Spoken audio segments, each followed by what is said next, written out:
All right, 41 is just using the distributive property. You guys should be good at this as long as you are good with your exponents. So 2n times n squared, well, that's going to be 2. And then remember, you add your exponents, so it's going to be 2n to the third. 2 times 3 is 6, and they're both positive, so it's going to be positive 6n squared. And then 2n times 4 is going to be plus 8n. So number 41 is going to be A. Same thing here. Again, as long as you're good with exponents, you should be okay. 5 times 3 is going to be 15. And then A squared and A to the fourth is going to be A to the sixth. Plus 5 times 3 is 15 again. And then we have A squared here, and then that one has B. Whenever they don't have bases that will actually combine, you just stick them together. It just shows they're being multiplied. And then on this one right here, you're going to have 5A squared times 2 is going to be plus, that's going to be 10A squared, which means your answer is actually going to be 15A to the 6 is going to be answer C on that one as well.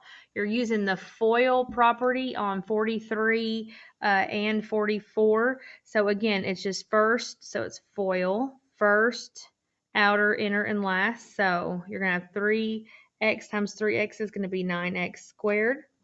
3x times a negative 5 is going to be a negative 15x.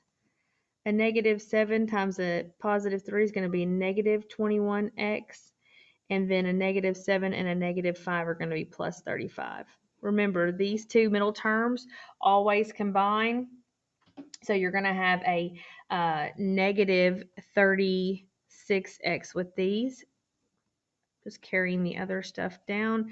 That means the answer to this one is going to be 9x squared. Is going to be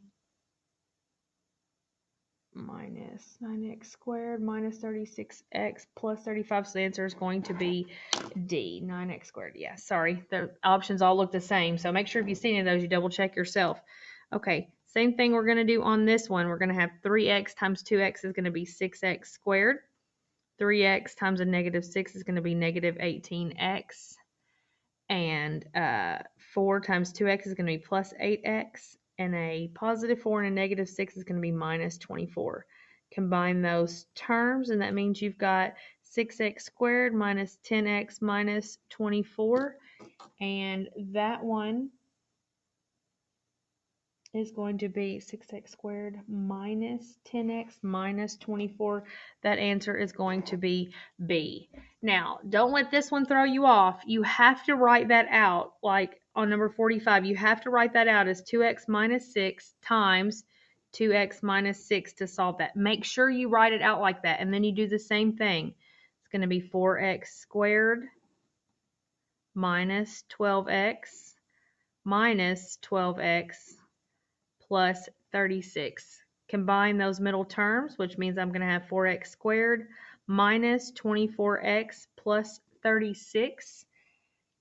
And that one right there means that that one is going to be also D.